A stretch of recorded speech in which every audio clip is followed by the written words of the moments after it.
Hi everyone! It's impossible to be a genius from birth. You can only become one by studying really hard.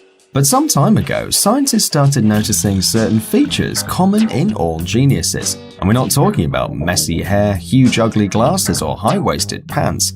It's more about their behavior and habits. So look closely at yourself. Who knows, maybe you're a genius. Today we're going to show you 10 ways science tells you that you're not a usual human, but a genius. Let's get it on. Want to see more cool videos on our channel? We do, so press this bell. Don't be shy, we're all friends here. After that, you'll get notifications about new releases, so you won't miss any of our new videos. Anyway, there'll be joy and cookies for everyone. Press it and you won't regret it. Staying up late. If you like to sleep till lunchtime and your top activity is at night, give yourself a plus. You've moved one step further in our genius ranking. The majority of brilliant minds are owls, not early birds. Maybe that's why great talented people suffer from insomnia. When you sleep only by day, what can you do at night? Right, work and create. Sense of humor.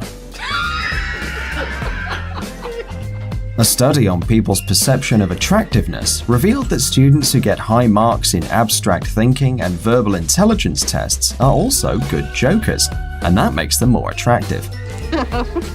So don't be afraid to joke, and hopefully if it is funny, people will call you a genius, or a clown, who knows. Stupid hobbies. Having a useless, weird hobby is another sign of geniusness.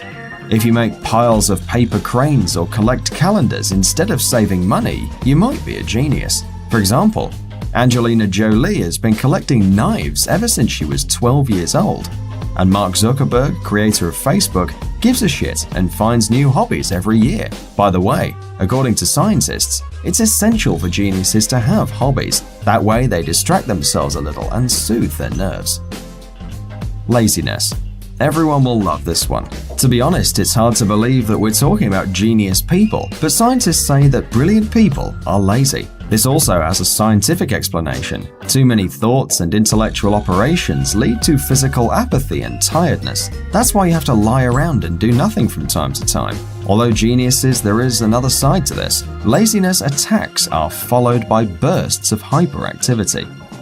Sound perception. It's considered that geniuses get furious when people make noises while eating. People champing, chewing with the mouth open, or slapping the lips are quite disgusting for everyone. But if you get really angry sitting next to such a Chewbacca, then you're probably a genius. According to different studies, brilliant people are very sensitive to sounds and perceive them more acutely than other people. Urge for traveling. Yes, this is also a sign of geniality. Talented people can't stand sitting home. They like to travel all the time. And this is absolutely right, since traveling gives us good memories and food for our brain, if it's hungry, of course. Alcoholism.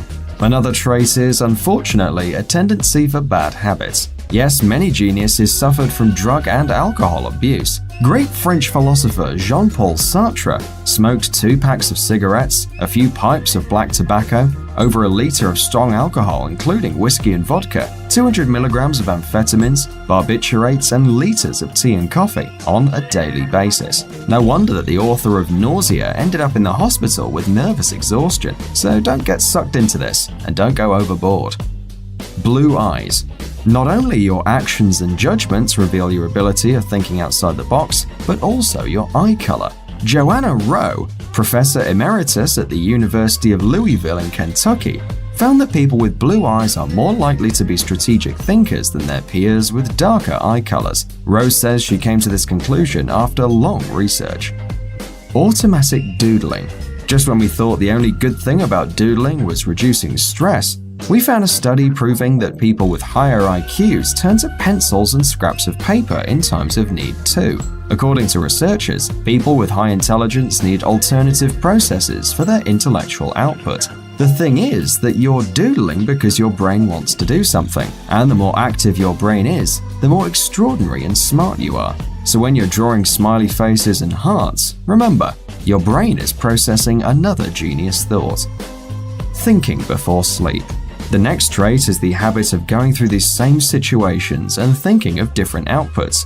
If you can't sleep because you're overthinking, and every time the negative situations in your mind are getting gloomier, then you're not a pessimist, you're a genius. Funny and careless people don't worry by definition, and that's why they're more disadvantaged intellectually than neurotic people. These thoughts are caused by spontaneous brain activity, and the higher the activity is, the more of a genius you are. Sloppiness. Oh my God! It is reflected in everything. House, clothes, hair, hands, agnails, chipped nails, ew. A genius would rather bite an agnail off than get some scissors. Studios and offices of brilliant people often resemble a dump, but a recent research revealed that a cluttered-up table can lead to a more creative thinking.